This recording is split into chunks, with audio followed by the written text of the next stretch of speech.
Your presence I am calm, waiting for the kingdom come.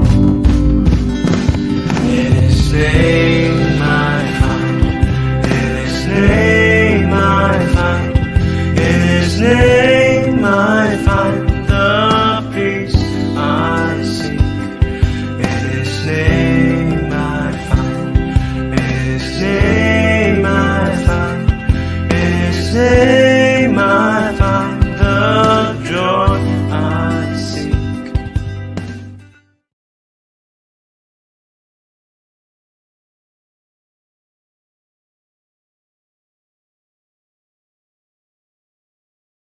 Shalom, shalom, selamat malam buat Indonesia.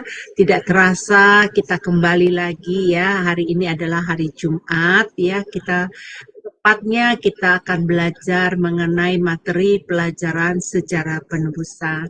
Hari ini pelajaran kita sangat menarik. Tentunya semua sudah tahu siapa itu Raja Daud ya. Baik Bapak Ibu yang terkasih, sebelum kita mulai, kita undang Ibu Aling untuk memimpin kita di dalam doa pembukaan. Dipersilakan Bu. Iya, baik. Terima kasih, Bu Heni. Mari Bapak Ibu, sebelum kita mulai pembelajaran kelas kita berdoa terlebih dahulu. Bapa kami yang di surga, terima kasih dan puji syukur ya Bapak, karena kami masih mempunyai kesempatan sekali lagi untuk malam ini, untuk pelajaran sesi terakhir di kelas Ema Adonai. Terima kasih ya Bapak, kiranya ada selalu juga penyertaan-Mu Bapak dan pimpinan-Mu dalam kelas pembelajaran kami ini. Berkati Ibu Heni ya Bapak yang menjadi moderator, sehingga Ibu Heni dapat memimpin kelas pembelajaran ini dari awal hingga akhir dengan baik dan sesuai kehendak hati-Mu. Dan juga berkati para operator yang bekerja di belakang layar, sehingga bisa melaksanakan tugasnya juga dengan lancar, dengan sukses, dan juga dengan baik hingga pembelajaran kelas ini berakhir. Dan berkati juga internet kami ya Bapak, sehingga dapat berjalan dengan lancar tanpa kendala suatu apapun dari pembelajaran awal hingga selesai kelas kami. Dan berkati juga Pak Yudi yang akan menjadi narasumber yang akan menyampaikan kebenaran firman-Mu ya Tuhan. Urapi setiap perkataan dari Pak Yudi dan berikanlah kepada kami hikmat yang daripada-Mu Tuhan, sehingga kami dapat menerima pengajaran dari Pak Yudi dengan baik dan benar.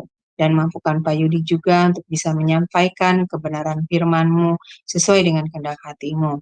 Dan bukalah hati dan pikiran kami ya Tuhan, sehingga firman yang Kau taburkan tidak menjadi sia-sia, tetapi dia menjadi rema di dalam diri kami, dan mampukan kami untuk bisa melakukannya dalam kehidupan kami, mengajarkan dan memberitakannya kepada orang lain, sehingga kami bisa menjadi berkat bagi banyak orang, dan juga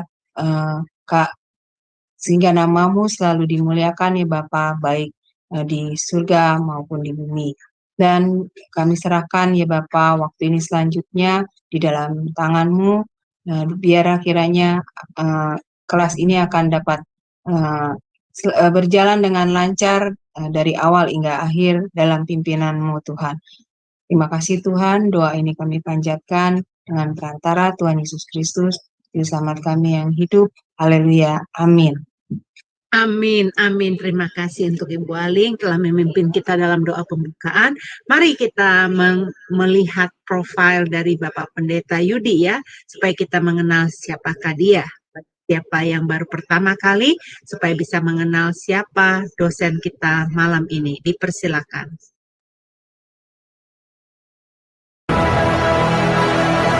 Shalom semua, berjumpa kembali dengan tema Adonai. Dan pada kesempatan kali ini kita akan berkenalan dengan pembicara kita, yakni Bapak Pendeta Yudi M. Lengkong. Dan berikut adalah profil singkat dari beliau.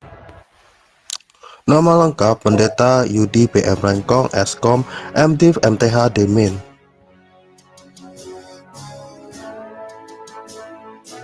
Tanggal lahir Manado, 21 Oktober tahun 1979.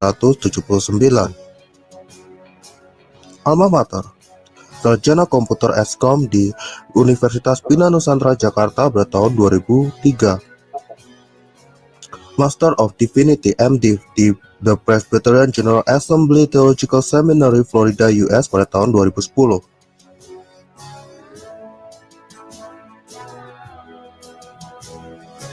Doctor of Ministry (Demin) di Barry Theological Seminary, Florida, US pada tahun 2015. Master Teologi MTH di STT Bethesda, Bekasi pada tahun 2021. Pelayanan. Beliau pernah melayani sebagai pendeta di Gereja Presbyterian Bukit Sion Indonesia di Jalan Tragawana 1 nomor 2 Puri Cinere, Depok. Pembicara seminar buku seri Sejarah Penebusan untuk Yayasan Damai Sejahtera Utama, Depok. Dosen di STT Hagiasmos Mission, Jakarta. Dan sekarang beliau melayani sebagai pendeta di Presbyterian Bukit Sion Indonesia di Jalan Ciliwung nomor 5 Purwantoro, Kecamatan Blimbing, Kota Malang, Jawa Timur.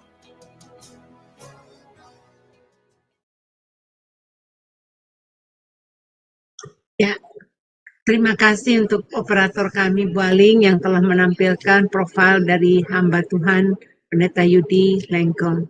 Bapak Ibu, mari mempersiapkan hati. Kita belajar firman Tuhan hari ini melalui dosen kita, Pendeta Yudi Lengkong. Dipersilakan, Pak. Shalom Bapak Ibu sekalian. Shalom. Ya, senang kita ketemu lagi dalam kelas sejarah penembusan Shema Adonai. Baik, kita sementara mempelajari, kita sedang mempelajari mengenai Alkitab berdasarkan atau dengan alat bantu buku seri Sejarah Penebusan, buku yang ditulis oleh Pendeta Abraham Pak. Dan hari ini kita masih membicarakan atau mempelajari tentang buku yang ketiga, seri Sejarah Penebusan, seri yang ketiga. Saya share screen dulu.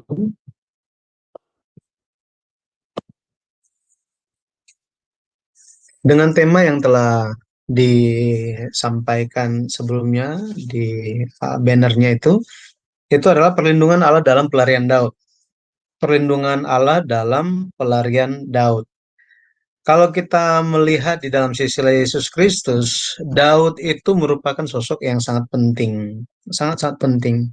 Mari kita lihat terlebih dahulu di Matius pasal 1. Matius pasal 1, ayat yang pertama dikatakan begini. Inilah silsilah Yesus Kristus, anak Daud, anak Abraham. Jadi kita telah melihat beberapa pertemuan sebelumnya bahwa salah satu karakteristik dari silsilah Yesus Kristus, Yesus diperkenalkan sebagai anak Daud atau keturunan Daud. Ya, keturunan Daud. Kenapa demikian? Karena Daud merupakan sosok yang sangat berpengaruh di dalam sejarah kerajaan Israel. Dan ketika kita memperhatikan di Matius 1 ayat yang ke-17, dikatakan bahwa jadi seluruhnya ada 14 keturunan dari Abraham sampai Daud, 14 keturunan dari Daud sampai pembuangan ke Babel, dan 14 keturunan dari pembuangan ke Babel sampai Kristus. Di sini kalau kita hitung berdasarkan yang dicatat di ayat yang ke-17, ada 14 keturunan dari Abraham sampai Daud, kemudian 14 keturunan dari Daud sampai pembuangan ke Babel. Kalau kita perhatikan dari Abraham sampai Yesus Kristus, seolah-olah 14 itu totalnya 42 orang, 42 generasi dari Abraham sampai Yesus.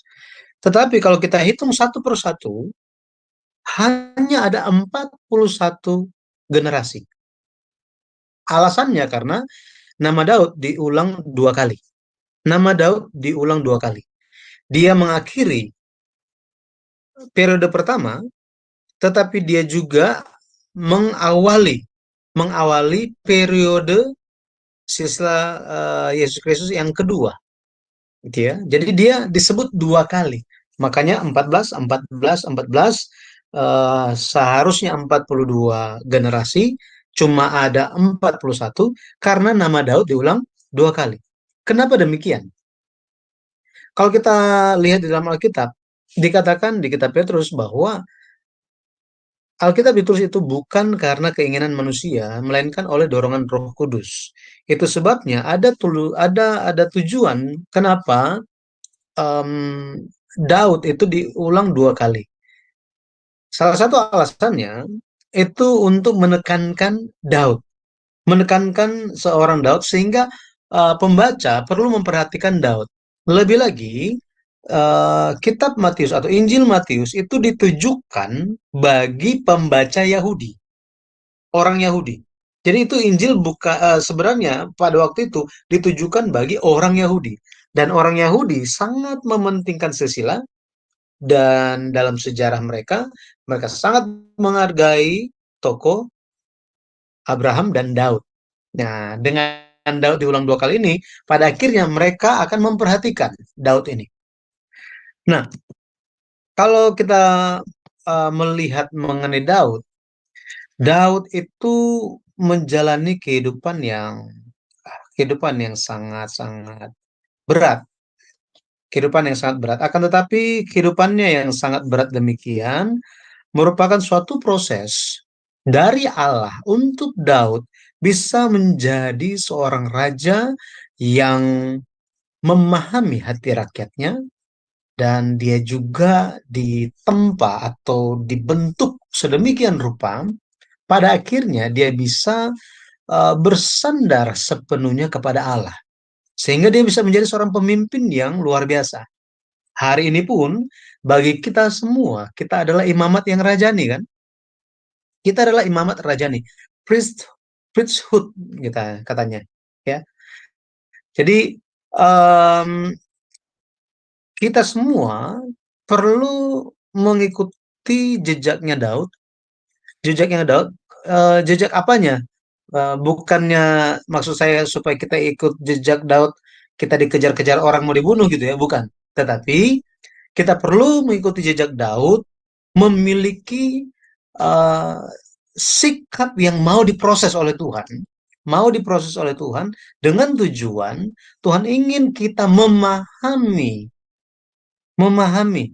sesama saudara seiman, memahami orang yang lain, ya khususnya dalam penderitaan, dan ketika kita menjalani proses pertumbuhan iman kita, kita senantiasa bersandar hanya kepada Allah. Daud menjalankan kehidupannya seperti itu.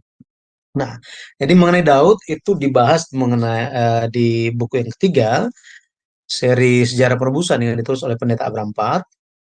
Jadi kalau saya mengajar anak teologi ya, khususnya tentang teologi Perjanjian Lama mengenai kitab sejarah, maka kitab Rut, Hakim-Hakim, 1-2 Samuel, ini saya ambil dari buku ini. Ya, dari buku ini karena menyusun secara kronologis dan ada pesan-pesan teologis dari setiap kitab-kitab sejarah tersebut. Dari Yosua, kalau Yosua itu dibahas di buku, kitab Yosua itu dibahas di buku yang kedua, seri yang kedua. Buku yang ketiga ini membahas, ini kalau dari teologi Perjanjian Lama ya, itu membahas kitab Rut, Hakim-Hakim, 1-2 Samuel. Ya, 1-2 Samuel. Ada juga 1-2 Raja-Raja dan Tawarik, tetapi lebih khusus membahas atau terfokus kepada akhir pemerintahan Raja Daud. Baik, kalau kita lihat pelarian Daud ini, Daud menjalani kehidupan yang dikejar-kejar oleh Saul. Dia memulai dengan cakep sebenarnya, gitu ya. Dia tampil sebagai kayak di film gitu ya. Dia tampil sangat polos, dia selalu menang melawan binatang-binatang buas yang mau menerkam domba-dombanya. Kemudian dia yang begitu apa ya, sangat muda, sangat polos. Dia pergi ke medan perang, dia menang perang. Dia menang perang. Di kesempatan lain dia mengiringi Raja Saul, mengiringi musik gitu ya untuk menenangkan Raja Saul. Tetapi setelah dia menikah, nah ini, setelah dia menikah, dia menjalani suatu kehidupan yang sangat-sangat berat. Dia menjalani kehidupan pelarian dari tempat perlindungan ke tempat perlindungan sebanyak 16 tempat, dan tempat yang ke-17 itu adalah Hebron. Nah, apa yang terjadi di Hebron? Daud diurapi menjadi raja oleh Yehuda, suku Yehuda dan Benyamin. Nah, ini nanti diperhatikan muncul di kuis. Oh enggak ya, ini enggak ada kuis ya. Saya pikir mahasiswa, jadi ada kuis ya. Kalau kita lihat, Daud menjadi raja di Hebron itu di usia 30 tahun. 30 tahun itu di tahun 1010 sebelum Masehi. 1010 sebelum Masehi. Pada akhirnya, pada tahun, jadi dia menjadi raja di Hebron, memerintah di Hebron itu selama 7 tahun. Selama 7 tahun. Sehingga pada tahun 1003 sebelum Masehi, dia menjadi raja atas seluruh Israel, atas 12 suku. Karena di Hebron dia menjadi raja atas 2 suku aja kan. Nah, ini menjadi raja atas seluruh Israel, 12 suku pada tahun 1003 sebelum Masehi. Ini peta atau rute pelarian Daud. Ya, rute pelarian Daud ini disusun oleh pendeta Abraham Park, suatu penyusunan yang sangat-sangat apa ya, sangat-sangat alkitabiah dan berdasarkan penelitian yang beliau lakukan. Jadi pendeta Abraham Park telah membaca Alkitab sebanyak 1800-an kali dan pergi langsung ke tempat-tempat ini untuk berbicara dengan masyarakat lokal yang ada di sekitar ini atau di wilayah terdekat, dan membaca Alkitab lagi kemudian menyusun. Beliau merupakan purnawirawan tentara, ya, tentara waktu perang pecah perang Korea, ya, pecah perang Korea. Nah, setelah waktu itu jadi tentara, dia itu ahli mapping. Ini ahli mapping. Jadi kalau strategi musuh kalau misalnya di daerah yang eh, permukaannya seperti apa, dekat gunung, dekat sungai, atau di mana, hutan apa. Nah, dia yang bikin petanya. Nah, kira-kira musuh ada sebelah mana, kita bagusnya itu di sebelah mana. Nah, jadi lewat pencerahan Roh Kudus, Pendeta Abraham Park menggambarkan, memahami Alkitab dan menyusun peta ini. Ya, peta ini. Jadi kita bisa lihat di sini dari Rama, Gibea, Nob, ini yang ketiga. Setelah itu Gad. Gad ini wilayahnya orang Filistin, bukan Palestina ya, tetapi Filistin. Banyak orang yang salah kaprah, mereka pikir itu Filistin itu dan Palestina sama. Bukan. Nah, banyak orang bicara mengenai sejarah akhir-akhir ini, tetapi yang bicara sejarah Alkitab pun agak menyimpang, gitu ya. Bapak Bambang Nursena menjelaskannya dengan sangat-sangat baik mengenai sejarah ini, karena beliau memang ahli di bidang sejarah ini. Dari Gad kemudian pergi ke Gua Adulam, dari Gua Adulam, uh, perginya itu sangat jauh ke Mispa, ini di luar negeri Israel, ini di wilayah Moab. Nah, apa yang dilakukan jauh-jauh ke sini? Setelah itu dia balik lagi sampai ke hutan Keret. Dari hutan Keret dia pergi ke Kehila. Dari Kehila dia pergi ke padang gurun Zif. Dari padang gurun Zif dia pergi ke Maon. Dari Maon dia pergi ke En-Gedi. Ini En-Gedi, dekat Laut Mati. Dari En-Gedi dia pergi ke padang gurun Paran, jauh ke bagian selatan. Jauh ke bagian selatan. Loh, kenapa dia ini merupakan titik terjauh dari pelarian Daud. Lalu apa yang terjadi di sana? Kemudian dia kembali lagi ke Karmel. Di Karmel ini, disinilah dia ketemu dengan Abigail, istrinya, gitu ya. Di sini dari Karmel dia pergi ke padang gurun Zif lagi. Dari padang gurun Zif dia pergi ke Gad. Sekali lagi dia pergi ke Gad. Loh, apa yang terjadi di sana? Nah, dari Gad dia pergi ke Ziklag. Dari Gad dia pergi ke Ziklag yang ke-16 kali.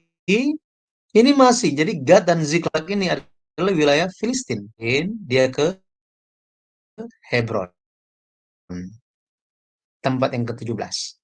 Dia menjadi raja atas dua suku Yehuda dan Benyamin.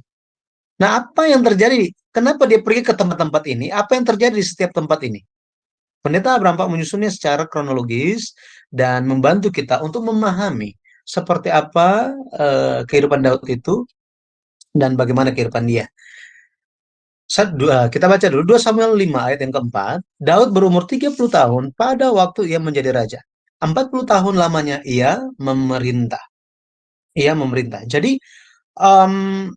kehidupan pelarian Daud itu terjadi sejak usia 20 sampai 30 tahun.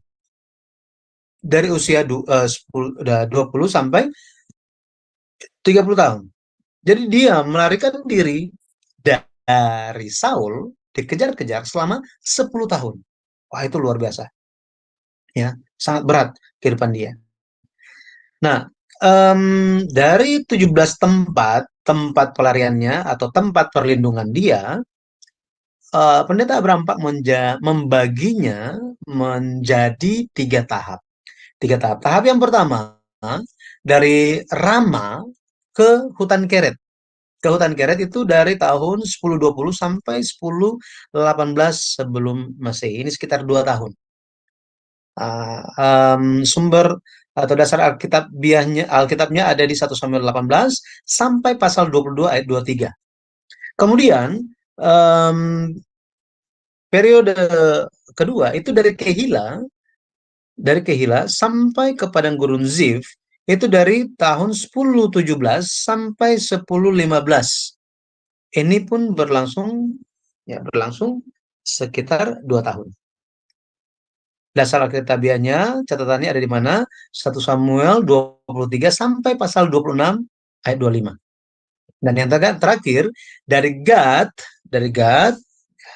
ini tanah orang Filistin dan sampai ke Ziklag itu dari 1014 sampai 1010 sebelum Masehi. Sekitar 4 tahun ya, 4 tahun lamanya. Nah, jadi ini kalau tadi saya hitung-hitungnya cuma dari ini aja ya, karena dari ini dari 18 sampai 15 gitu ya. Nah, ini nanti bisa hitung gitu ya.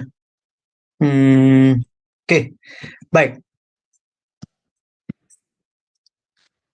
Jadi kita akan lihat bahwa tempat pelarian Daud ini pada akhirnya menunjukkan kepada kita Allah saja tempat perlindungan orang kudus di akhir zaman.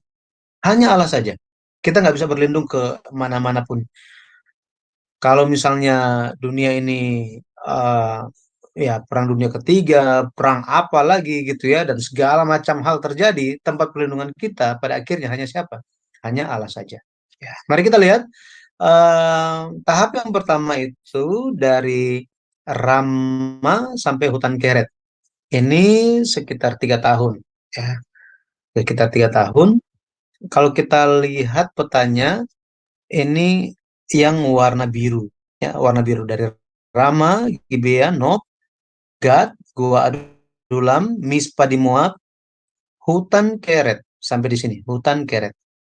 Ya, selama sekitar 3 tahun ya. Selama 3 tahun. Baik. Tempat yang pertama, kalau kita lihat, Daud melarikan diri ke Rama. Ya, ke Rama. Kalau kita baca di 1 Samuel 19 ayat 18 sampai 24, Daud eh, dia merasa Daud itu sebenarnya apa yang menyebabkan dia itu dikejar-kejar? Daud dikejar-kejar itu karena iri, dengki dari siapa? Dari Saul. Saul dia tidak suka, dia merasa bahwa dia itu terancam, tatanya dia itu terancam oleh karena Daud. Dia tidak suka. Apalagi dia lihat Tuhan ada bersama-sama dengan eh, Daud. Oh, dia tambah tidak suka lagi. Dia tidak suka. Pada akhirnya, kalau kita lihat em, suatu setiap kali Saul ada perang, Saul selalu suruh Daud itu pergi perang ke perang-perang yang dahsyat yang musuhnya itu apa ya, hebat-hebat. Dan karena Tuhan menyertai Daud, Daud selalu menang. Tambah kesal lagi dia. Pada akhirnya dia ingin membunuh Daud. Hal ini diketahui oleh Mikal, istri Daud, ya, anak Saul juga. Lewat bantuan Mikal, Daud bisa melarikan diri.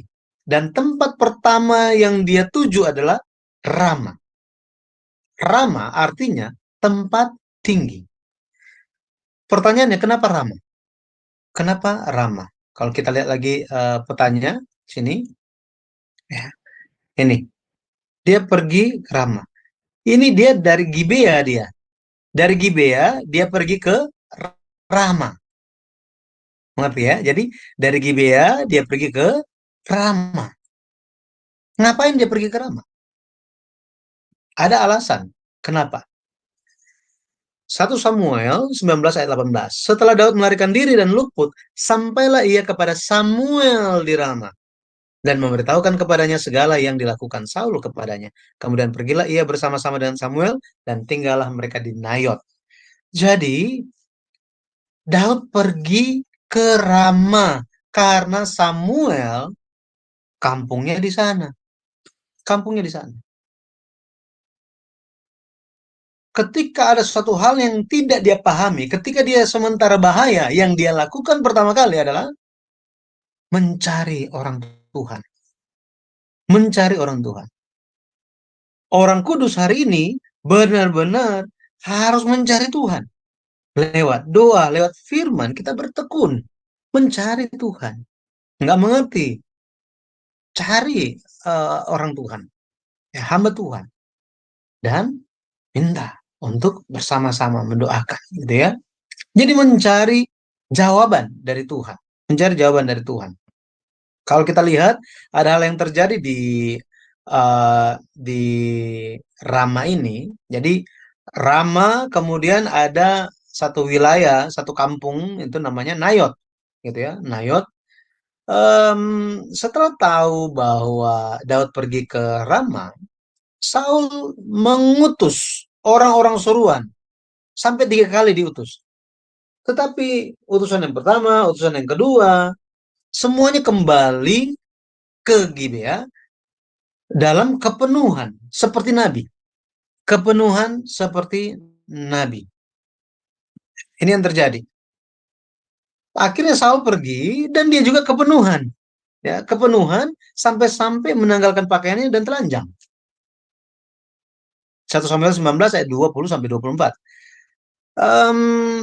Adegan ini Saul dia menanggalkan pakaiannya, dia telanjang. Ini menggambarkan bahwa kerajaan Saul itu akan ditanggalkan daripadanya. Akan ditanggalkan. Ya. Saul tidak menyadari hal ini. Kenapa? Karena niatnya itu cuma ingin bunuh Daud. Cuma itu aja.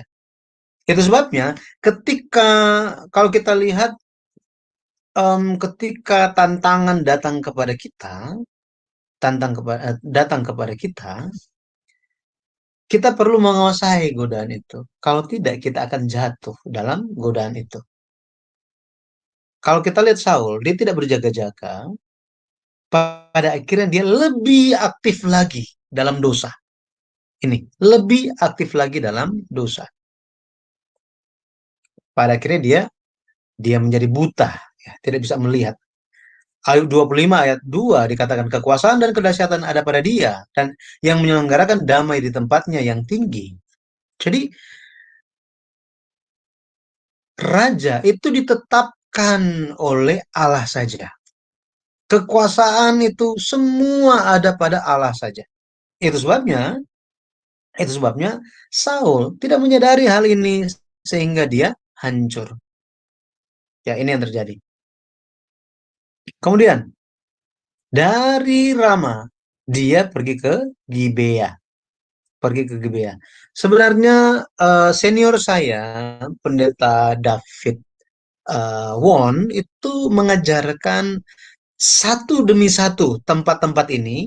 Mungkin kalau Bapak Ibu, saudara sekalian yang ingin mempelajarinya satu persatu, setiap tempat ini bisa mengunjungi channel YouTube GPBSI Jakarta dan mencari di situ ada atau bisa search misalnya Rama gitu, tempat perlindungan Daud, Rama, Gibea, tempat perlindungan Daud di Nob, di mana.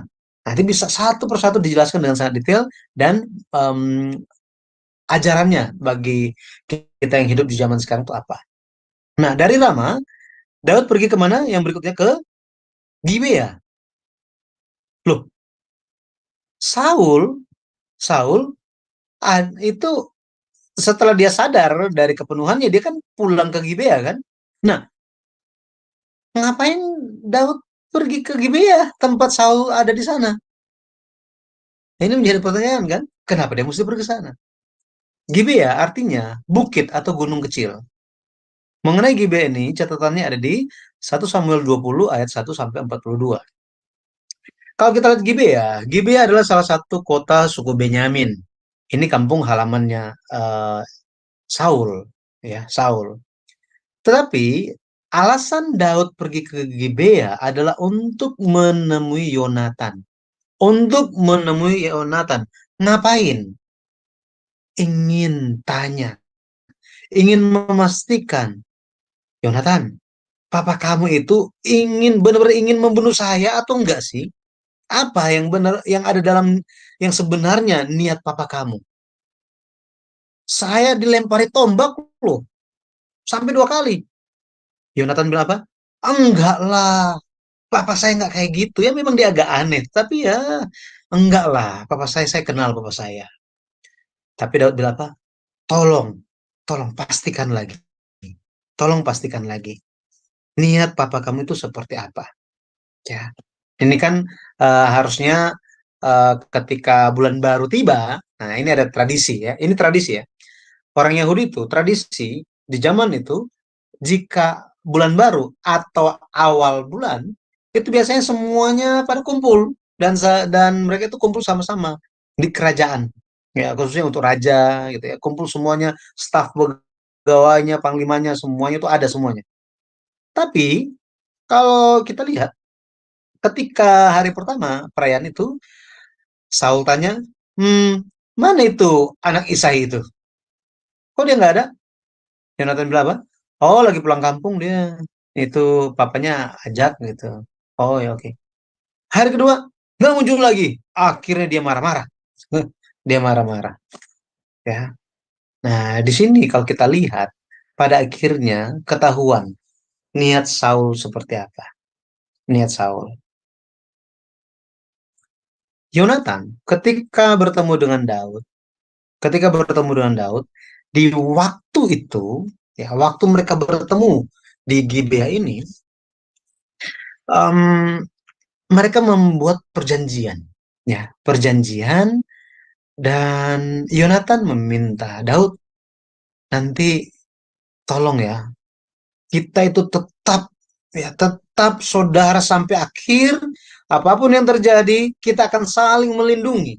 Bahkan keturunan kita yang akan datang akan saling melindungi. Oh ya, saya janji. Bahkan kalau kita lihat, Yonatan ini sangat menghargai nyawa Daud, itu seperti diri dia sendiri, seperti nyawa dia sendiri. Makanya em, Daud, Daud melihat Yonatan ini merupakan hari yang sangat besar, hari yang sangat berharga. Meskipun dia anak raja, kalau kita lihat, meskipun Yonatan itu anak raja, tetapi Yonatan bisa melihat bahwa Allah, kehendak Allah adalah Daud menjadi raja. Daud menjadi raja. Bukan papa dia, bahkan bukan untuk diri dia. Wah, itu luar biasa. Benar ya? Luar biasa. Sangat-sangat berharga bertemu dengan orang yang mengetahui kehendak Allah. Itu sangat-sangat berharga. Karena bisa melihat kehendak Allah seperti apa dan bisa mengikutinya. Kebanyakan orang tidak bisa melihat kehendak Allah apa. Sehingga hanya menjalani kehidupan yang penting jalani saja. Atau ya ikut saja. Percaya, ya percaya saja. Tapi benar-benar Yonatan ini, dia memahami kehendak Allah yang ada pada Daud. Dan dia mendukung Daud. Ini luar biasa. Di kemudian hari, kalau kita lihat, Yonatan itu terbunuh. Ya, mati dalam perang, dan Daud meratapinya dengan sebutan nyanyian busur. Nyanyian busur. Nyanyian busur ini apa? Jadi waktu mereka ketemu itu, kalau katanya panahnya dekat, nah berarti papanya nggak ada niat untuk bunuh Daud. Kalau panahnya jauh gitu ya, jauh, oh artinya Saul itu hendak membunuh Daud. Jadi eh, mereka menggunakan busur panah sebagai tanda. Jadi kemudian hari Daud eh, menangisi, ya meratapi kematian si Yonatan ya. 2 Samuel 1 ayat 18 sampai 27 ini isi nyanyian busur dari Daud. Dan Daud benar-benar menjaga satu keturunan Yonatan yang tersisa itu adalah Mephiboset. Mephiboset. Baik, dari Gibea dia pergi ke Nob. Apa yang terjadi di Nob?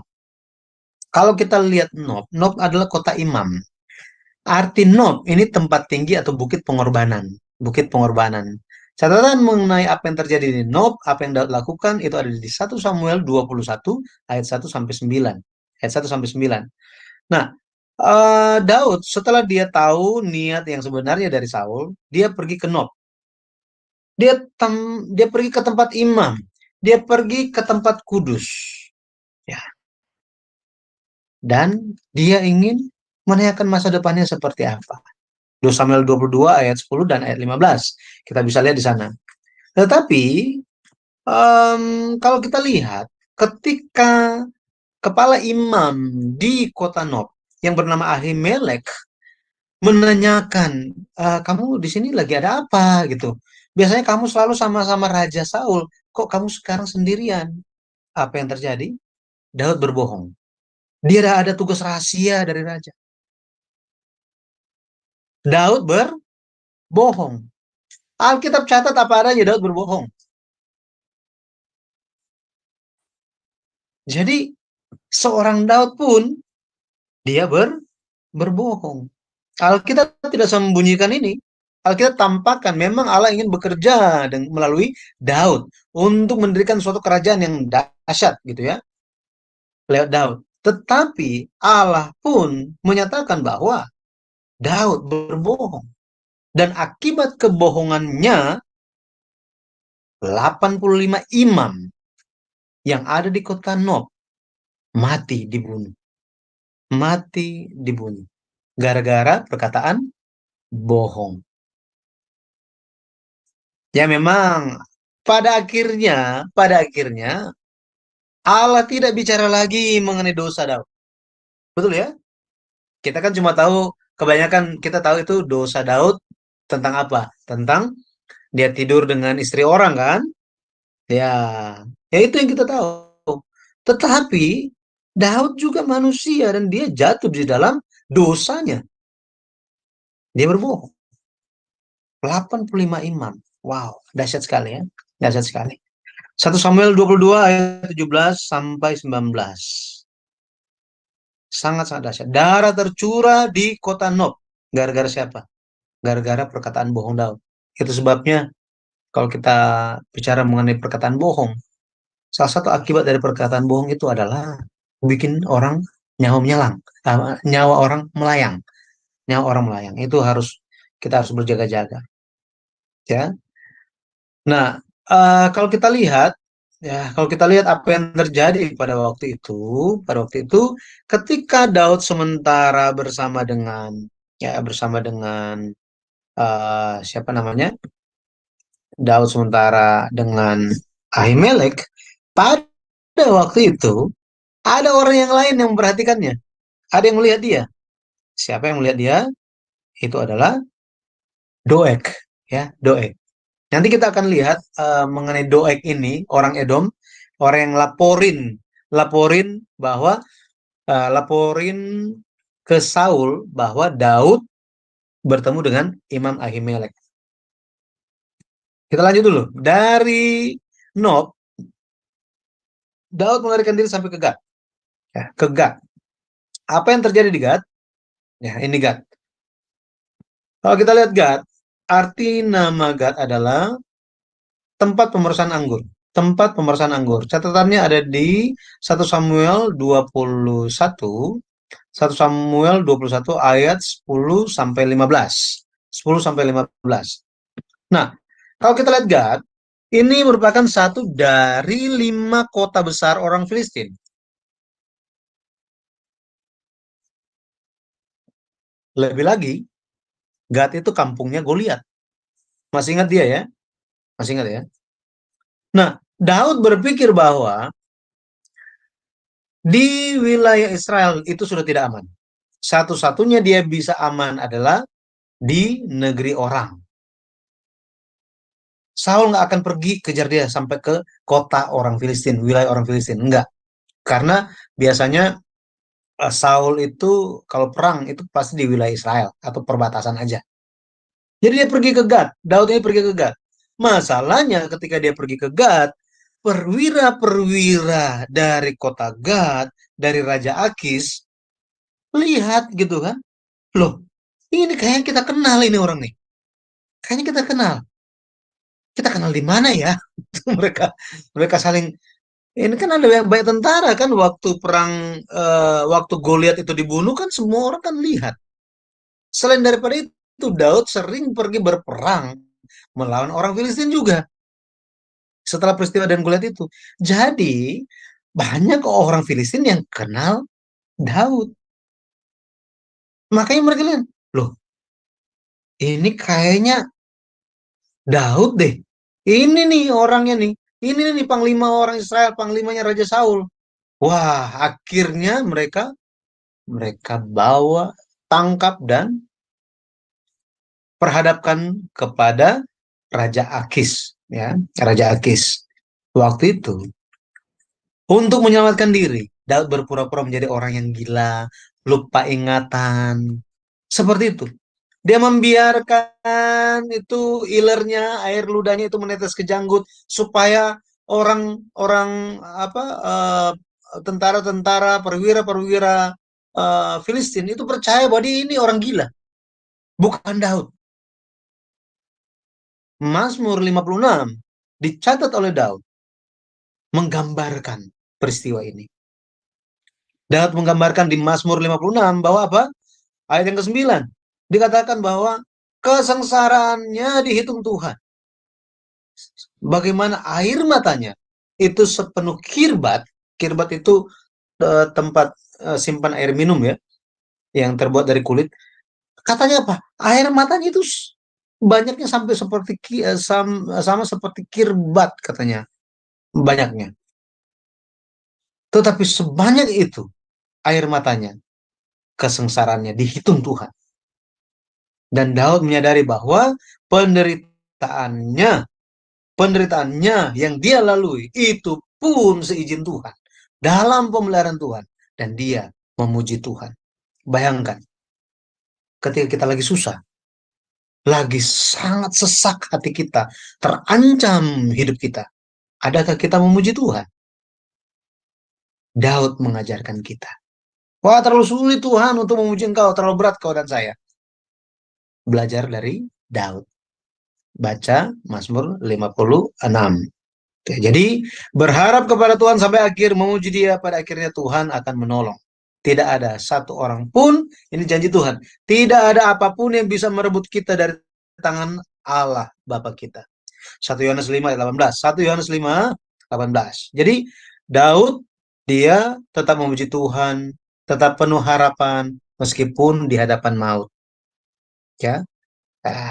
Akhirnya dia lolos kan? Raja Akis lihat, ngapain kalian itu bawa orang gila di depan saya? Akhirnya Daud lolos. Ya, dia pasti sangat deg-degan itu waktu itu ya. Dari situ Daud pergi ke Gua Adulam. Gua Adulam. Mari kita lihat petanya ya.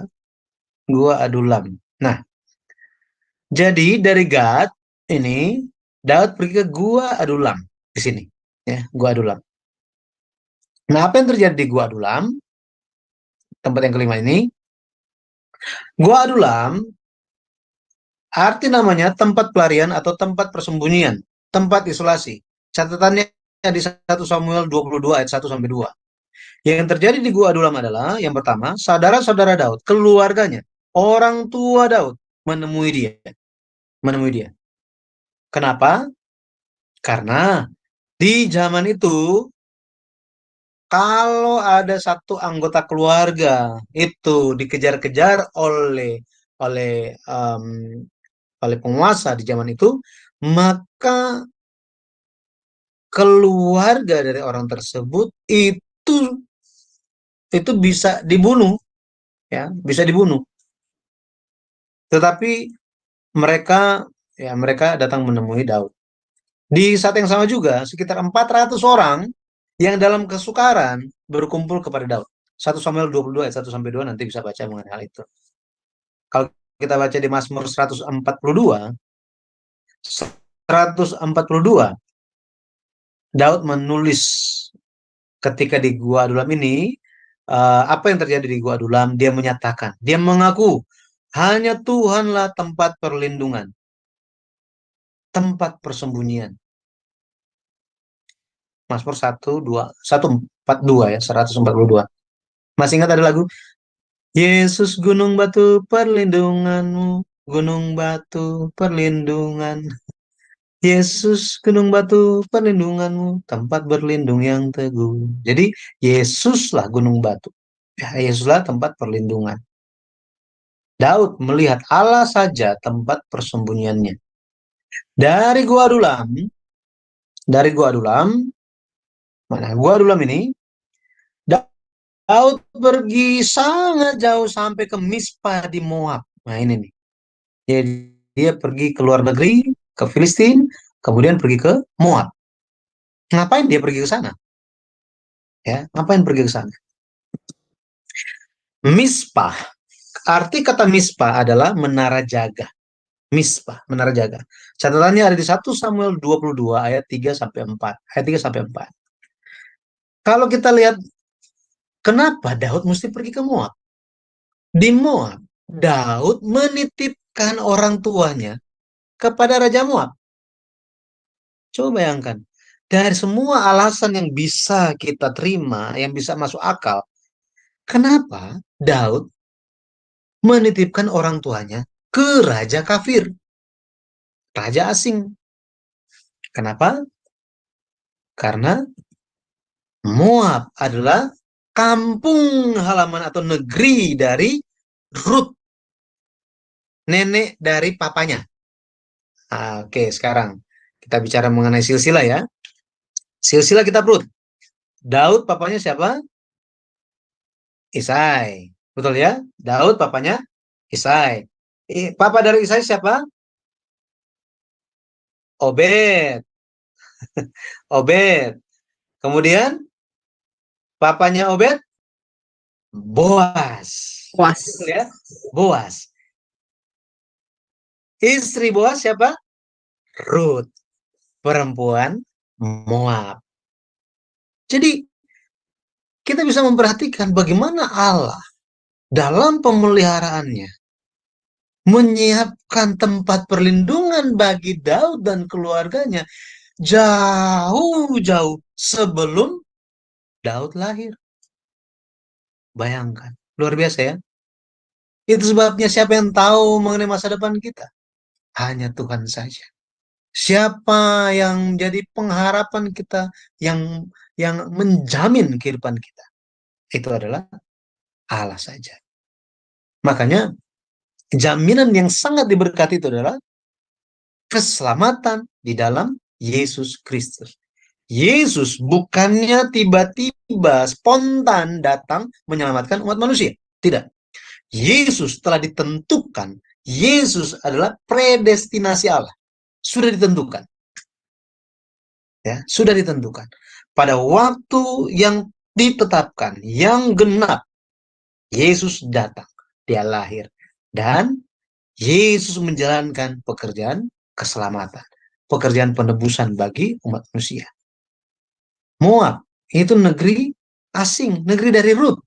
Tetapi lewat itu ada perlindungan bagi keluarganya.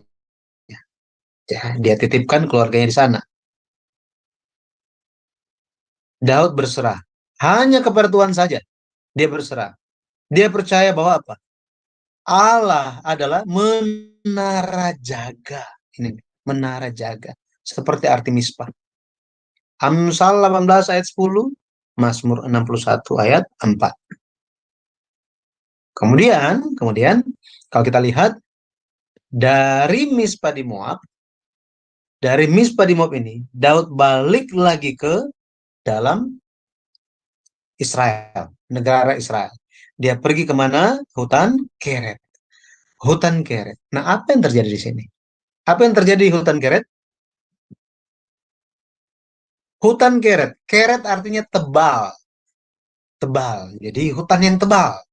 Catatannya di 1 Samuel 22 ayat 5 sampai 23. Sampai 23. Di hutan Keret ini ada seseorang yang datang menemui Daud. Itu adalah anak Imam Ahimelek. Masih ingat Ahimelek? Kepala imam yang ditemui Daud di Nob beberapa waktu yang lalu. Abiatar itu adalah anak Imam Ahimelek. Dia satu-satunya imam yang selamat dari pembantaian itu. Satu-satunya. Waktu itu Abiatar cerita. Ya, Abiatar cerita bahwa apa? Waktu itu Daud, semua kami itu dipanggil menghadap raja. Semua imam dipanggil. Dan karena Raja Saul itu sangat marah, Raja Saul ingin menghukum. Padahal papa saya sudah bilang, saya tidak tahu apa-apa. Daud itu datang, jadi Ahimelek itu cerita, Daud memang menemui saya. Ketika saya tanya ada apa, katanya ada misi khusus rahasia.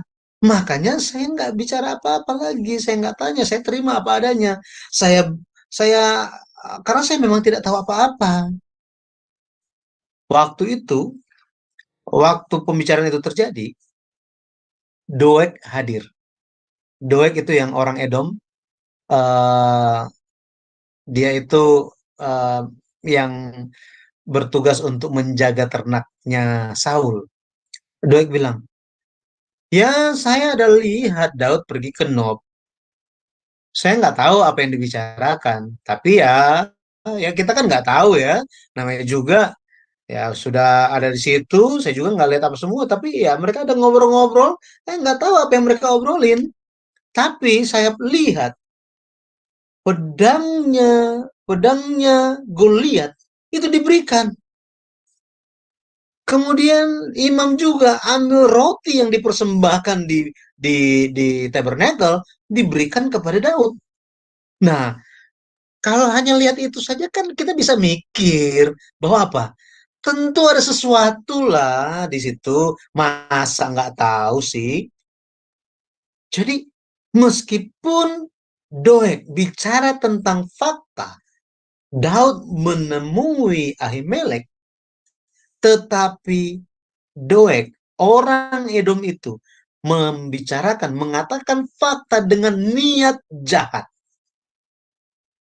Jadi, meskipun kita menyatakan fakta, kebenaran, tetapi di hati kita ada niat jahat, pada akhirnya fakta atau kebenaran itu akan digunakan untuk memuaskan keinginan daging dan hawa nafsu kita. Sangat-sangat berbahaya. Pada akhirnya, Daud, dia mengakui kesalahan dia. Ya, Daud mengakui kesalahan dia, dan kita lihat 1 Samuel 22 ayat 20-22 itu laporan dari Abiatar untuk Daud, dan Daud mengakui kesalahan dia. Hatinya sangat merasa bersalah akan hal ini, sangat bersalah. Daud tulis Mazmur 52, ya, Mazmur 52 tentang hal ini. Ya, kita lihat ya, Mazmur 52.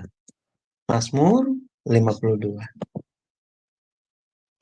Mazmur 52.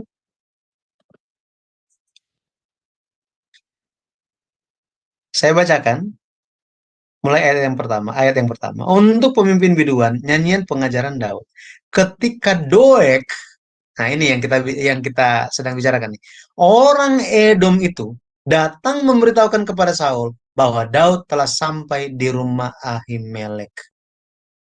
Jadi kita bisa lihat di situ, Daud di dalam Mazmur 52, Daud katakan bahwa apa?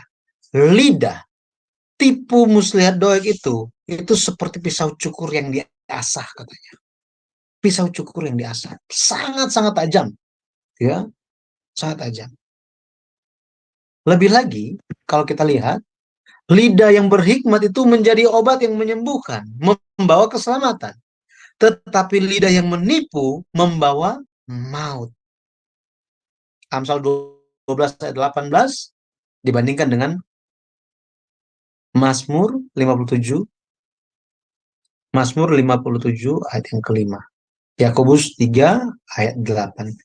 Jadi kita bisa memperhatikan di sini pengajaran yang diberikan kepada kita, ya, bagaimana Daud menjalani suatu kehidupan yang dilatih. Meskipun dia ada salah, dia lakukan dosa, tetapi dia mengakuinya. Dia dengan hati yang tertusuk akan segala peristiwa ini, dia semakin bersandar kepada Tuhan. Bersandar kepada Tuhan. Dia menjaga diri dia. Ya, jadi hari ini kita membicarakan sampai ke 7 ya. Sampai ke 7 hutan Keret, ya, hutan Keret. Ini adalah tahap yang pertama, ya. Tahap yang pertama pelarian Daud. Di kesempatan selanjutnya kita akan melihat tahap yang kedua dan ketiga. Jadi pada akhirnya saya berdoa di dalam nama Tuhan Yesus Kristus kita bisa menjadikan Tuhan sebagai tempat sandaran kita, perlindungan kita, dan tempat kita untuk menyadari segala kesalahan kita. Pada akhirnya di tengah-tengah kesulitan kita dapat tetap memuliakan Tuhan, memuji Tuhan. Pada akhirnya kita diberikan jalan keluar. Ya, haleluya, amin. Saya kembalikan kepada Ibu Heni, silakan Ibu. Ya, baik. Terima kasih banyak Bapak dosen kita, pengajaran yang sangat sistematis ya. Bahkan hari ini mungkin ada Bapak Ibu yang baru tahu rute perjalanan pelarian Daud yang selama 10 tahun ya, dia dikejar-kejar oleh Saul. Kita udah mempelajari tahap yang pertama. Bapak Ibu yang ada di live streaming, saya melihat ramai sekali. Ayo ambil bagian. Kalau apabila ada pertanyaan, kalau tidak mau masuk ke Zoom, tuliskan aja di di live. Nanti saya akan baca dan saya apabila ada pertanyaan, dipersilakan untuk bertanya ya. Saya terlebih dahulu mau bertanya kepada Bapak Pendeta mengenai arti nama tadi, Pak. Kalau nggak salah, Bapak katakan tadi yang Rama itu artinya adalah tempat tinggi, ya. Kemudian yang Nob itu juga artinya tempat tinggi. Itu apakah karena dalam arti bahasa Ibraninya atau karena letak tanahnya, Pak? Mereka ada di sebelah atas itu. Baik, Ibu. Jadi kalau kita perhatikan, memang satu kata-kata bahasa Ibrani itu atau satu benda itu bisa menunjuk kepada bisa memiliki beberapa kata gitu, beberapa kata yang sama dengan tujuan mungkin penggunaan secara konteks berbeda gitu, secara konteksnya berbeda. Dalam hal ini mengenai tempat tinggi memang eh, di dalam apa namanya, di dalam tempat pelarian Daud itu memiliki arti yang sama dalam bahasa Indonesia ya, dalam bahasa Indonesia, tetapi itu memiliki eh, apa, tempatnya berbeda gitu. Maksudnya kalau tadi kan, bentar ya, saya buka lagi.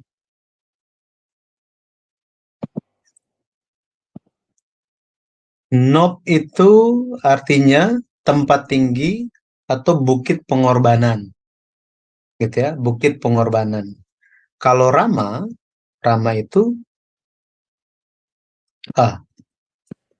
sebentar, Gibea ya, sorry, Rama itu tempat tinggi, ya, Rama itu tempat tinggi. Kemudian kalau lihat Nob. Nob itu, ya, Nob itu tempat tinggi. Arti lainnya juga adalah bukit pengorbanan.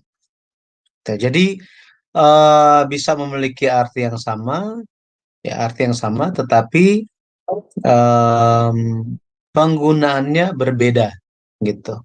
Artinya sama. Misalnya mengenai Nob, gitu ya, Nob, maka itu memang tempat yang tinggi, tetapi itu juga merupakan tempat orang untuk memberikan korban persembahan, gitu. Orang untuk memberikan korban persembahan di hadapan Tuhan. Tetapi ketika Rama itu hanya tempat tinggi saja, gitu. Hanya tempat tinggi saja. Tidak dilakukan tempat pengorbanan. Jadi kalau misalnya kita bicara, oh ya, tempat pengorbanan, maka kita tidak akan menggunakan yang Rama itu. Kita akan menggunakan Nob, seperti itu. Jadi ada sama kayak kata berdusta, kata mencuri. Kata mencuri itu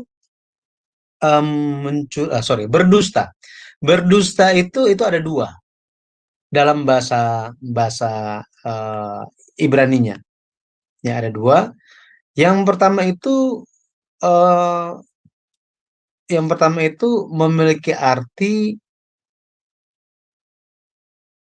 Yang pertama itu memiliki arti untuk membawa lari secara diam-diam. Membawa lari secara diam-diam. Ini mencuri. Ini apa? Sebentar, saya agak tercampur dengan jangan mencuri dan jangan mengucapkan saksi dusta. Ya, oke, saya gunakan yang ini aja dulu, yang jangan mencuri.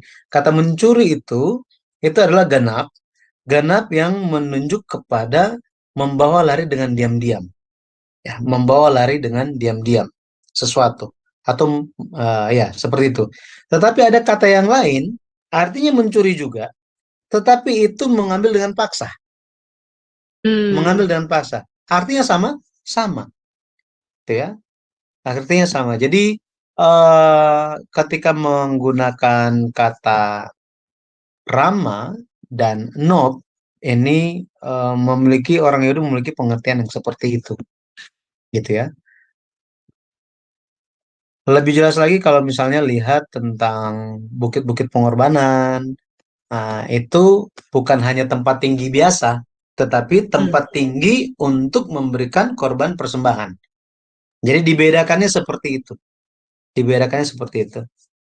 Saya nggak tahu di bahasa Indonesia juga mungkin ada yang memiliki arti yang sama tetapi katanya berbeda gitu ya. Mhm.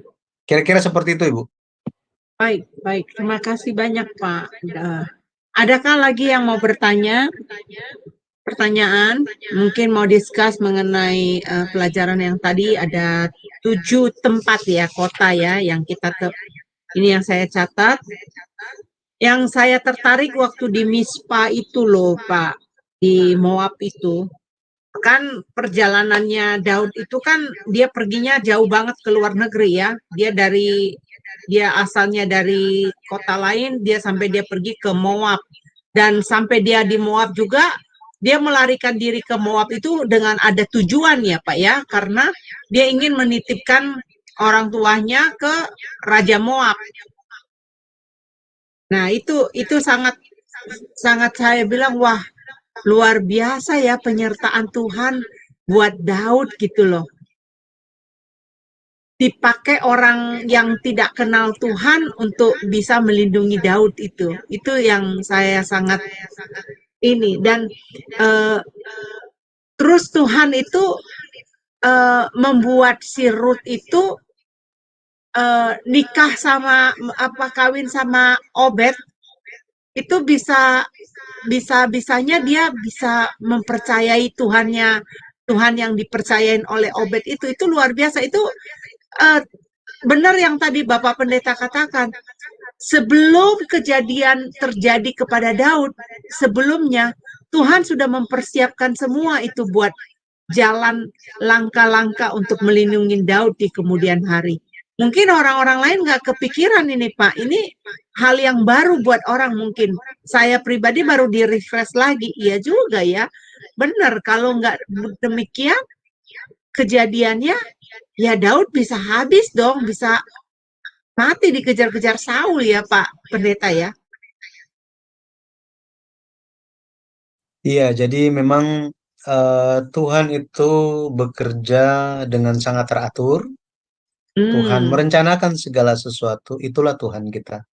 Seperti matahari itu terbit di timur dan terbenam di barat dengan waktu-waktu yang ditentukan, kapan dia ada di atas kepala kita, kapan dia sudah mulai turun, malamnya tiba, seperti apa. Bahkan keteraturan sedemikian rupa pun itu Tuhan ciptakan semuanya. Terlebih untuk menyelamatkan umat manusia, Tuhan sangat detail di dalam mempersiapkan jalannya. Hmm. Ini membuat saya teringat terhadap suatu pelajaran mengenai Kitab Maleaki. Kitab Maleaki, jadi Nabi Maleaki itu diutus untuk memeriksa bagaimana kondisi iman orang Israel sebelum Tuhan datang, sebelum Tuhan akan datang. Karena Mesias itu akan datang kan? Ya, Tuhan suruh suruh cek dulu. Tapi ternyata belum siap, belum siap. Dalam berbagai hal, dalam ibadah nggak siap, dalam masyarakat nggak siap, dalam keluarga semua nggak siap, imannya nggak siap, perbuatannya nggak siap, pikirannya, hatinya semuanya nggak siap. Maka Tuhan bilang, aku akan mengutus Elia. Jadi Elia akan berjalan di depan lebih dulu untuk ngapain Mhm. katanya? Untuk mempersiapkan jalan. sebelum kedatangan hari yang besar dan dahsyat itu. Mhm. Tetapi banyak orang yang hanya memperhatikan Tuhan mempersiapkan jalan itu lewat Yohanes Pembaptis saja, gitu ya. Tetapi jalan kedatangan Tuhan itu sudah dipersiapkan sejak sebelum dunia diciptakan. Itulah ketentuan Tuhan. Efesus 1 ayat yang keempat bicara mengenai hal itu. Jadi kita bisa lihat bahwa Tuhan kita itu bukan apa ya, bukanlah Tuhan yang membiarkan, tetapi Tuhan yang merencanakan dan memelihara. Nah ini, Tuhan yang memelihara. Semua rencananya, semua firman Tuhan itu pasti digenapi. Kayak lagu ya, langit bumi akan berlalu, bulan tak bercahaya lagi, katanya. Tapi firman Tuhan itu, Tuhan Yesusku pasti akan digenapi. Jadi, bagaimana firman akan digenapi kalau Tuhan tidak memeliharanya? Bagaimana rencana Tuhan bisa digenapi lewat kita jika Tuhan tidak mempersiapkannya bagi kita? Pada akhirnya, kita mempersiapkan semua acara ini, tetapi sebenarnya Tuhan yang mempersiapkan segala sesuatunya sehingga acara ini pun bisa terjadi. Ketika kesadaran demikian ada dalam kita, maka kita bisa mengatakan semua kasih karunia Tuhan. Itu. Daud pun dia bisa diselamatkan, orang tuanya bisa diselamatkan, dia bisa terpikir mengenai Moab, Raja Moab itu, wilayah Moab itu adalah wilayah yang aman, itu semua karena apa? Karena roh Tuhan yang membimbing dia. Roh Tuhan yang membimbing dia. Jadi sangat penting untuk bisa melihat kehendak Tuhan itu, ya Roh Kudus pasti akan menuntun. Ya Ibu. Ya, saya boleh bertanya tambahan, Ya, Mosanim, silakan. Bapak Pendeta. Di buku yang ketiga, saya membaca mengenai perjalanan, sebentar ya, saya catat. Yang di hutan Keret yang terakhir. Nama Keret juga memiliki arti hutan yang tebal. Nah, Yesus Kristus juga digambarkan sebagai pohon hijau. Itu bagaimana, Pak?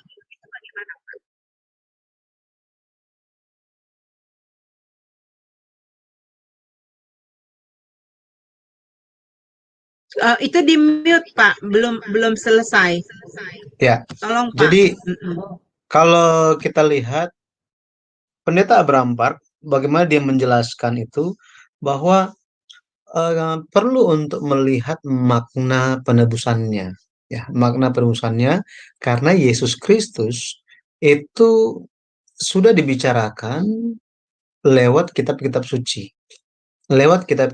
sehingga perlu menemukan di dalam Alkitab itu perlu menemukan Yesus dalam Alkitab, gitu ya. Dan mengenai hal ini, Yesus Kristus, gitu ya. Kalau kita lihat hutan yang tebal, ya, hutan yang tebal itu memberikan menyediakan air bagi banyak orang, betul ya. Yesus menyebut diri dia itu sebagai pohon hijau. Lukas 23 ayat 31 bicara mengenai hal itu. Tahu Yesus bicara juga mengenai satu benih, satu biji yang jatuh ke tanah itu, ya diinjak orang, tetapi akhirnya dia menjadi pohon yang tinggi katanya, yang bisa membuat banyak ciptaan, banyak makhluk itu berlindung. Matius 13 ayat 31 sampai 32 berbicara mengenai hal itu. Maka kalau kita lihat hutan Keret ini, tempat perlindungan Daud, menggambarkan Yesus Kristus yang menjadi pelindung, ya, pelindung dari umat Tuhan, ya, umat perjanjian. Seperti ini. Ya, saya kembali kepada Ibu. Ya, baik. Kita kedatangan tamu yang tidak terhormat di sini. Saya remove mereka dulu satu persatu. maaf ya yang bernama iPhone, saya tidak akan buka karena saya tidak mau mengizinkan terganggu acara kita ya. Baik, apakah dari teman-teman yang saya kenal di sini ada yang mau bertanya lagi? Pelajarannya sangat bagus ya. Bagaimana dengan Sister Aling nih? Belum ada komen nih Iya, Sister Aling. iya, Ya, saya, silakan ya, Sister. baik, terima kasih Bu Heni. Saya tertarik Ya. dengan itu Pak, apa namanya, perkataan Doek itu loh, tadi ya, yang bahwa dengan perkataan penambahan dari dia, sehingga menyebabkan Raja Saul mengambil tindakan yang sadis ya Pak terhadap para imam di kota ya Pak di tempat tadi ya di mana itu Daud singgah ya Pak. Yang menjadi pertanyaan saya adalah Daud itu kan maksudnya Doeg itu kan menyampaikan kebenaran ya Pak ya. Maksudnya dari apa yang dia lihat. Lalu kemudian dia menyampaikannya itu dengan cara yang salah ya Pak. Maksudnya seperti menghasut apa gimana gitu Pak perkataan dari si Doek ini.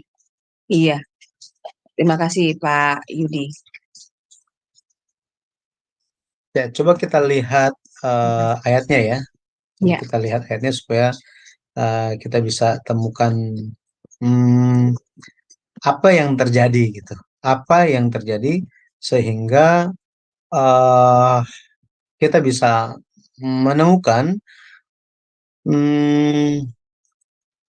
peristiwa peristiwa itu tuh peristiwa yang bagaimana kondisinya sampai-sampai uh, sampai-sampai Saul kok mau dengerin dia gitu ya, dengerin si Doeg itu Iya ya. Pak. Ya. Mari kita lihat di 1 Samuel 22 ya, kita lihat dulu 1 Samuel 22.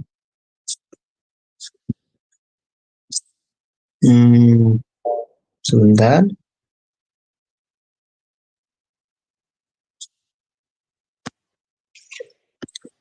Coba kita baca 1 Samuel. Saya share screen dulu. Sembari saya ini ya, Pak Mark Nosfilek, nanti saya akan bertanya ya, pertanyaan Bapak tetap stay, biar Pak Yudi menjawab dulu tentang pertanyaan Bu Aling. Silakan. Ya, 1 Samuel pasal 22. Kalau kita lihat dari ayat yang ke-6, ayat yang ke-6,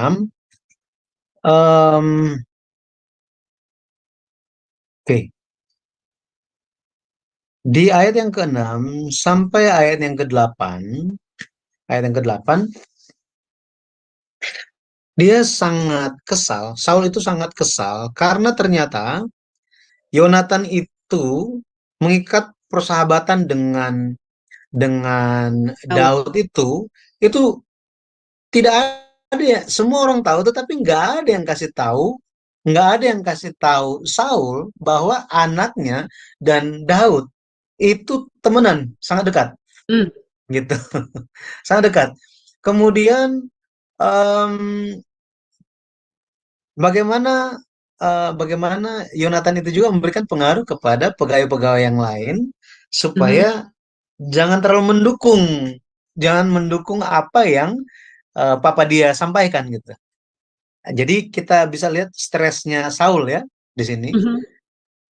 Waktu itu ketika Saul sementara dalam kondisi yang seperti itu, Doeg bilang apa? Dia bilang, telah kulihat bahwa anak Isai itu datang ke Nob kepada Ahimelek bin Ahitub. Terus lihat dia bilang apa? Iya, Ahimelek itu menanyakan Tuhan bagi Daud dan memberikan bekal kepadanya. Juga pedang Goliat orang Filistin itu diberikan kepadanya.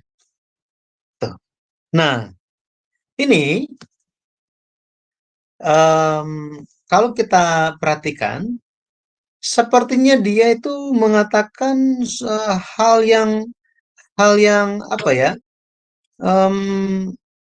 suatu fakta dan kebenaran apa adanya gitu ya, kebenaran apa adanya.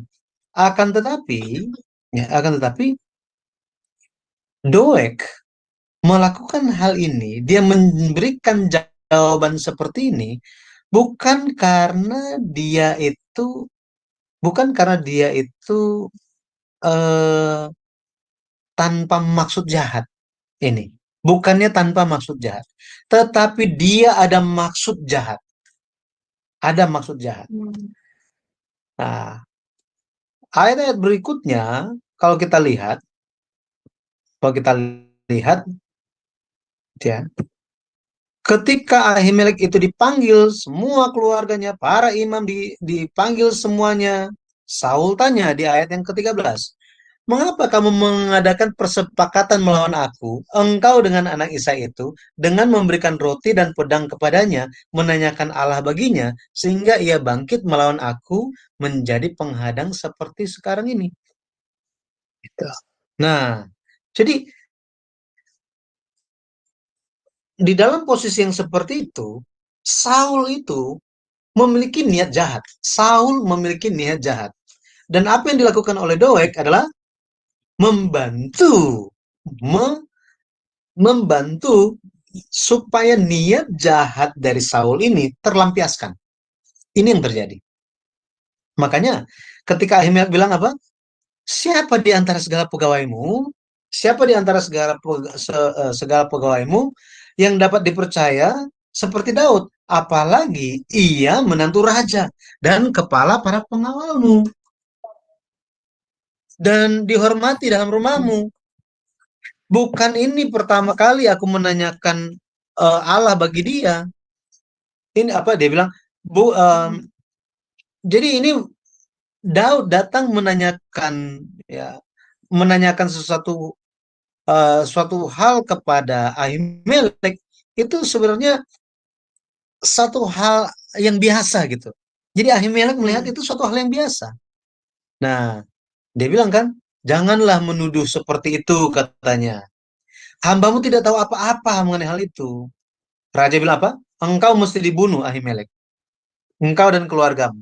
Raja perintahkan, jadi dalam emosi, kemarahan yang luar biasa, raja memutuskan Ahimelek dan semua keluarganya, semua imam-imam itu harus dibunuh.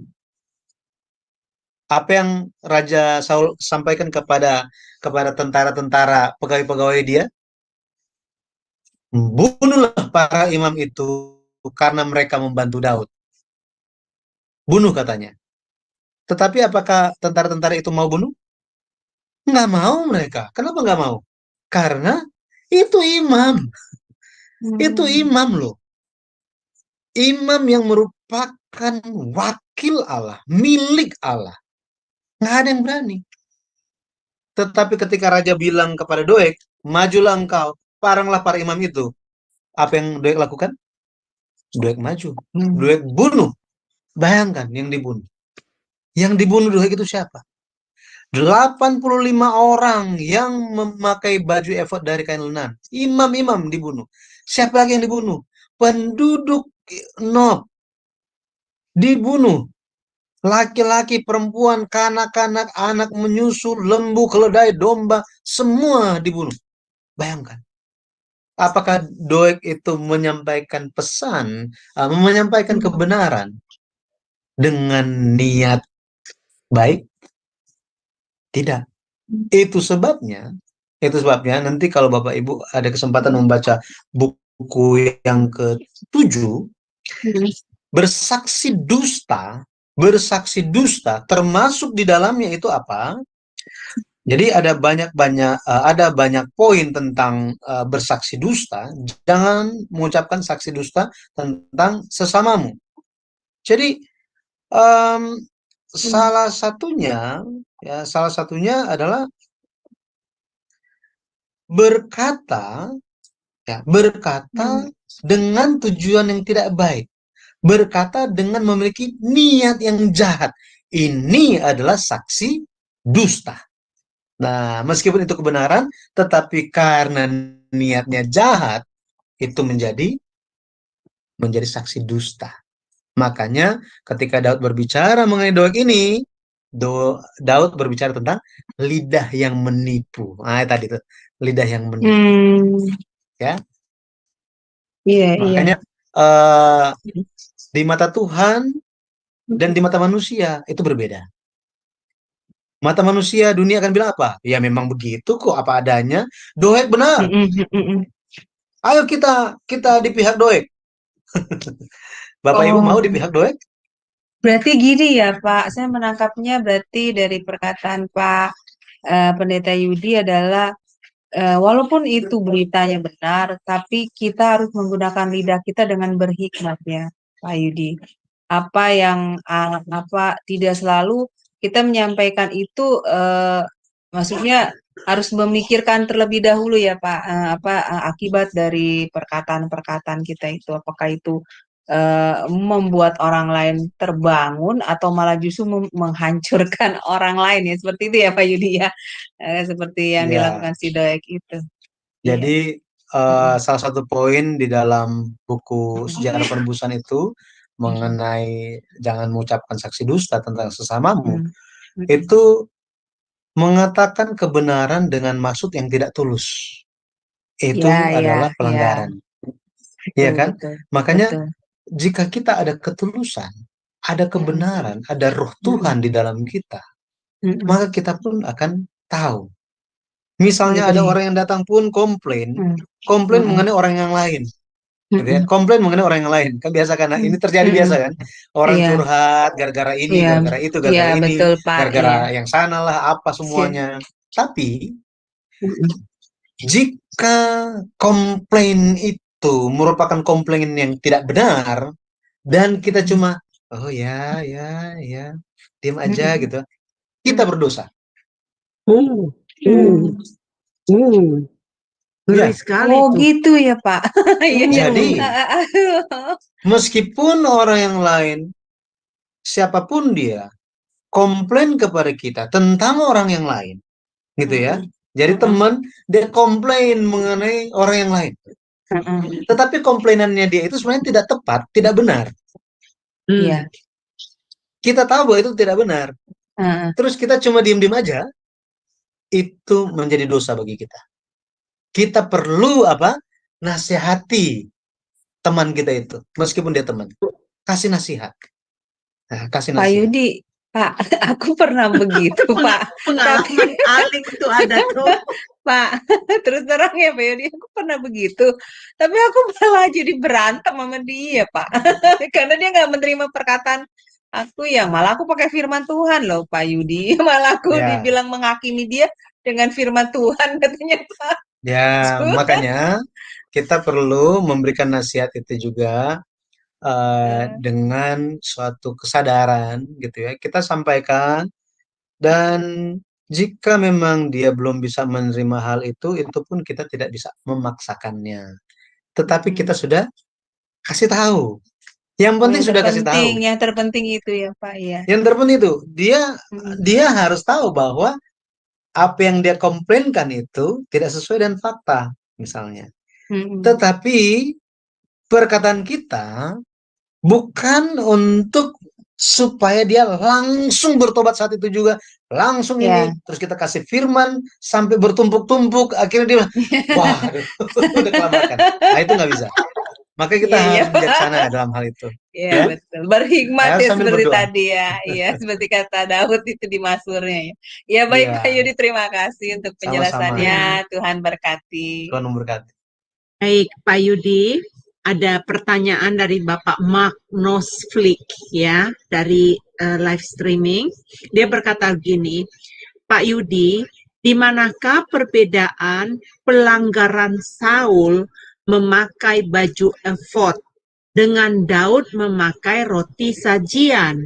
Kenapa Daud tidak mendapat murka, sedangkan Saul justru mendapatkan murka Tuhan? Udah nangkap Pak Yudi? Sekali lagi Bu, sekali lagi. Oke. Di manakah perbedaan pelanggaran Saul memakai baju efod dengan Daud memakan roti sajian? Kenapa Daud tidak mendapat murka, sedangkan Saul justru mendapatkan murka Tuhan? Baik, baik. Jadi yang pertama mengenai Saul, baik Saul maupun Daud, mereka tidak memakai baju efod. Oke, mereka tidak memakai baju efod. Baju efod itu hanya dipakai oleh imam saja. Ya, hanya dipakai oleh imam saja. Ada waktu ketika Daud pergi kemana-mana, ada satu ketika dia berkata, bawalah baju efod itu kemari, gitu ya. Nah, baju efod di situ menunjuk kepada tutup dada pernyataan keputusan yang ada. Kalau Bapak Ibu ingat Batu-batu. di itu, yang ada batu-batu permata itu, ya, imam besar. Nah, itu sudah menggambarkan efod untuk menanyakan keputusan Tuhan, ya. Misalnya ketika Daud bertanya, apakah Tuhan, apakah aku harus maju membantu penduduk Kehila? Apakah harus maju membantu mereka? Tanya kepada Tuhan. Ya, kalau misalnya di balik baju efod itu ada dua macam batu, ya, Urim Tumim. Misalnya ditentukan kalau Urim itu ya, Tumim itu tidak, misalnya ya, misalnya. Yang diambil keluar yang mana? Nah, itulah menjadi kehendak Tuhan. Nah, jadi ada waktu ketika Tuhan langsung intervensi dan berbicara. Ada waktu ketika bertanya itu dijawab oleh Nabi. Ada waktu juga itu dijawab melalui Urim dan Tumim yang ada di balik tutup dada pernyataan keputusan atau disebut sebagai baju efod. Nah, jadi kembali lagi, Saul tidak pernah menggunakan baju efod, ya, tidak pernah mengenakan. Yang kedua, Daud, ya, Daud. Jadi kesalahan Saul, nanti kita akan bicara mengenai kesalahan Saul, kemalangan yang dia derita, gitu ya. Dosanya gara-gara apa? Ya, kita akan bicara nanti mengenai hal itu. Tetapi tentang Daud, tadi Bapak sangat memperhatikan, mungkin ini juga jarang diperhatikan oleh kebanyakan orang gitu ya. Daud makan roti sajian, tapi nggak berdosa, nggak pelanggaran. Kok bisa gitu? Iya kan? Kok bisa? Yesus ada satu kali,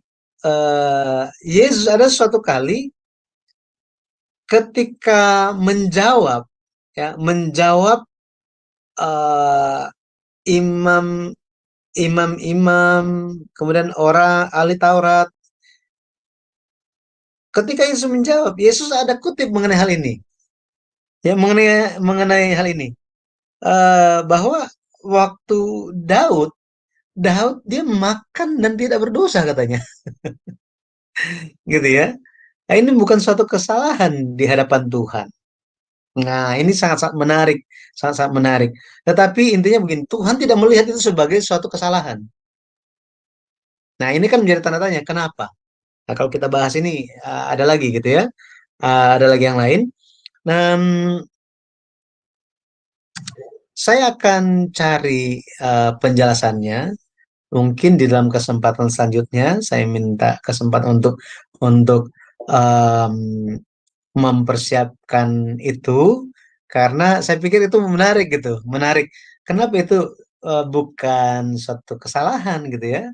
Nah, nanti minggu depan setelah kita membahas lanjutan pelajaran ini, mungkin pas bagian tanya jawab atau misalnya ada waktu lagi, nanti saya akan sampaikan. Karena mengenai hal ini telah dijelaskan juga oleh senior saya, Bapak Pendeta David Won, ketika dia berbicara mengenai kota Nob, gitu ya, kota Nob. Dalam penjelasan itu ada, karena itu dia menjelaskan itu dalam waktu 45 menit. Jadi kalau ini jelasin lagi, saya lebih baik Jangan sekarang ya, nanti kita bisa lebih nyaman untuk mendengarkannya. Ya, gitu Ya, Ibu. baik, Pak Ma, sabar ya Pak Ma. Nanti minggu depan tolong ikutin lagi, akan dijawab lebih jelas sama Pak Yudi ya, mengenai pertanyaannya. Baik. Eh, Kayaknya terima kasih Pak Yudi atas penjelasannya, kata Pak Mak. Ya, mudah-mudahan nanti ini. Oh iya, sebelum lupa, ada beberapa message yang masuk kepada kami menanyakan di manakah kami dapat membeli buku sejarah penebusan ya.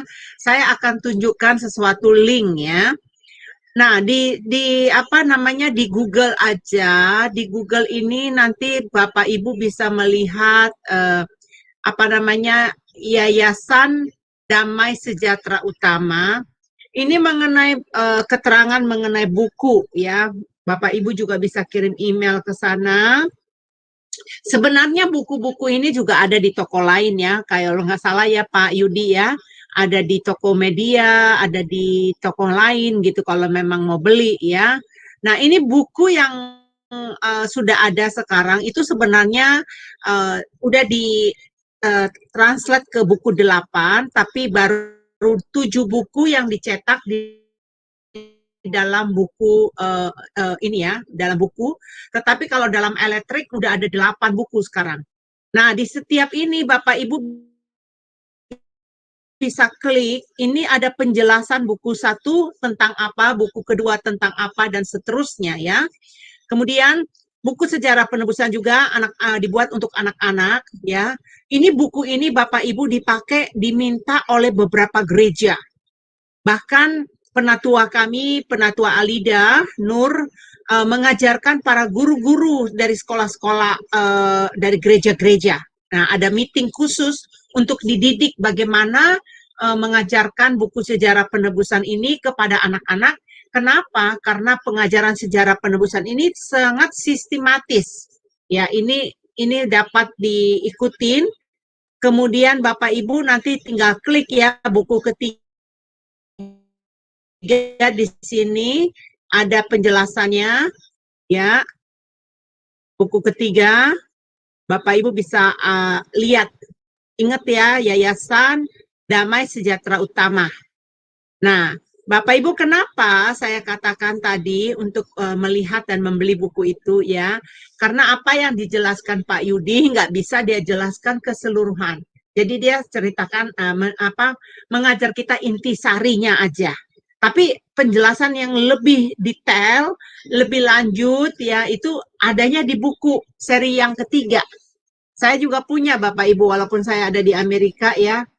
Nih, ada saya beli. Nah, Bapak Ibu saya berharap Bapak Ibu bisa mendapatkannya dan kalau serius ya belajar. Nah, saya kasih tahu lagi yang saya sangat senang sekali. Tadi kan Pak Yudi bilang kalau mau lihat sejarah, dengerin dari Pak Bambang Norsena. Karena dia betul-betul bisa dipercaya akurat gitu loh, akuratnya gitu. Nah, Pak Bambang Norsena juga pernah menyatakan bahwa buku sejarah penebusan ini sangat sistematis, sangat detail, sangat akurat tahun-tahunnya. Bahkan orang-orang yang belum tahu belajar Alkitab selama ini mengatakan, ini cuma dicocokologi. Enggak ada cocokologi teman-teman.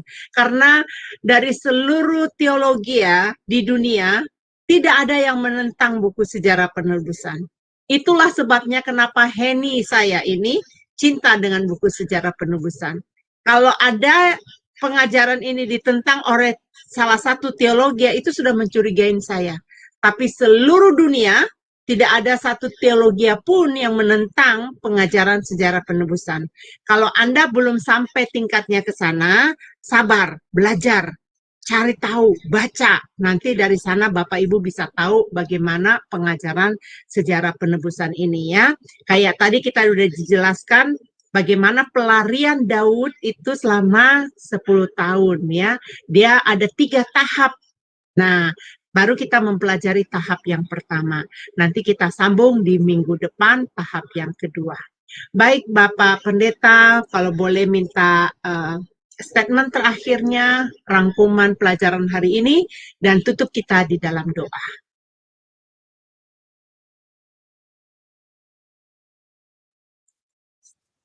Baik, pelarian Daud merupakan pelarian yang sangat menyesakkan hatinya. Dia yang begitu mendadak mengalami semua penderitaan itu, pada akhirnya mau nggak mau terpaksa harus menjalaninya. Tetapi ketika dia menghadapi hal yang berat demikian, hal pertama yang dia lakukan adalah mencari Tuhan. Mencari Tuhan. Jadi, dalam setiap kehidupan iman kita hari ini, banyak hal yang kita hadapi, dan banyak juga yang tidak sesuai dengan apa yang kita rencanakan. Tidak sesuai, tidak seperti yang kita harapkan. Saya berharap melalui pelajaran ini, hal pertama yang kita lakukan, mari kita mencari Tuhan. Mencari Tuhan, pada akhirnya kekuatan dari Tuhan akan dicurahkan bagi kita. Tuhan Yesus memberkati kita semua. Mari kita berdoa. Allah Bapa yang hidup, kami mengucap syukur karena malam hari ini dan di beberapa bagian dunia yang lain, di pagi hari, kami mengucap syukur karena Engkau telah memberikan kami kesempatan untuk mempelajari firman-Mu. Mengenai pelarian Daud, kami belajar bahwa seperti Tuhan yang menyertai Daud, melindunginya, membuat dia belajar untuk berserah kepada Tuhan. Hari ini pun kami ingin belajar percaya sepenuhnya, bersandar sepenuhnya kepada Tuhan, dan taat kepada bimbingan-Mu. Bapak, terima kasih atas firman-Mu. Bantu kami Bapak supaya kami lebih bersemangat untuk firman Tuhan, dan semangat ini tetap berkobar-kobar, dan kami bisa menjadi anak-anak Tuhan yang mempersiapkan jalan bagi kedatangan-Mu. Bapa, hamba-Mu berdoa untuk setiap jemaat Tuhan, anak-anak-Mu yang mengikuti pelajaran ini. Bapak, tolong Engkau yang melawat kehidupan kami, pribadi lepas pribadi, bahkan anggota keluarga kami, setiap pekerjaan kami, setiap sekolah yang kami lakukan atau anggota keluarga kami. Biarlah Bapak Engkau yang menyertai dan mencurahkan kasih karunia-Mu, Engkau yang memberikan kelancaran, dan biarlah ya Bapak, syukur senantiasa keluar dari hati kami, dan syukur itu menjadi korban persembahan yang berkenan di hadapan Tuhan, dan kami percaya lewat syukur itu, setiap pergumulan yang kami hadapi, kami bisa membukanya dengan kunci utama, yaitu syukur. Terima kasih ya Bapak, kami menyerahkan kehidupan kami semua di dalam tangan-Mu. Engkau kiranya berkenan di setiap pelayanan yang kami jalankan. Bapak, tolong juga Engkau yang terus beserta dengan channel Shema Adonai dan channel-channel lainnya yang menyuarakan, memberitakan kebenaran firman. Biarlah kabar baik Tuhan terus, penebusan Tuhan terus dikumandangkan sampai banyak orang datang ke hadapan Tuhan untuk mengaku Yesus Kristuslah Tuhan. Terima kasih ya Bapa, kami mengucap syukur kepadamu. Di dalam nama Tuhan Yesus Kristus kami berdoa. Amin. Amin. Terima kasih Bapak Pendeta Yudi. Doa kami selalu agar Bapak selalu sehat, kuat ya, karena Bapak juga sibuk mengajar ya di di sekolah tempat lain, dan buka pengajaran-pengajaran firman Tuhan juga di Zoom lain. Kami doakan agar Bapak Pendeta Yudi terus dalam pemeliharaan kasih Bapak ya. Baik. Bapak Ibu yang terkasih, seperti biasanya, hari Jumat depan, schedule-nya tetap sama di jam 21 WIB waktu Indonesia. Kita akan kembali belajar tentang pengajaran sejarah penebusan. Saya ajak Bapak Ibu, ayo mari kita bergabung.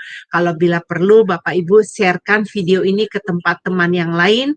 Nah, ikuti pelajaran-pelajaran sebelumnya juga. Saya di Zoom Sema Adonai, maksudnya ini di YouTube kami di Sema Adonai, saya sudah buat playlistnya.